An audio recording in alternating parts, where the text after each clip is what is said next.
To new TV Telugu. YCP అధ్యక్షుడు జగన్ చేస్తున్న ఓట్ల చోరీ ఆరోపణలపై రాష్ట్ర ఐటీ మానవ వనరుల శాఖ మంత్రి నారా లోకేష్ తీవ్ర స్థాయిలో స్పందించారు.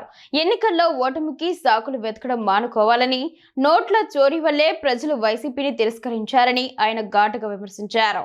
ఈ మేరకు ఆయన సోషల్ మీడియా వేదికగా జగన్ ను ఉద్దేశించి వ్యాఖ్యలు చేశారు. తమ ప్రభుత్వానికి ఆంధ్రప్రదేశ్ ప్రజలతోనే నిజమైన హాట్ లైన్ ఉందని లోకేష్ అన్నారు. పదే పదే తప్పుడు ఆరోపణలతో ప్రజలను తప్పుదోవ పట్టించే ప్రయత్నాలు ఫలించవని స్పష్టం చేశారు. ఓట్ల చోరీ జరిగిందని చెప్పడం కాదు, వరుస కుంభకోణాల్లో మీరు చేసిన నోట్ల చోరీ వల్లే ఓడిపోయారు. నేను దేని గురించి మాట్లాడుతున్నానో మీకు బాగా తెలుసు అంటూ లోకేష్ పరోక్షంగా మద్యం స్కామ్లను ఉద్దేశిస్తూ ఎద్దేవా చేశారు.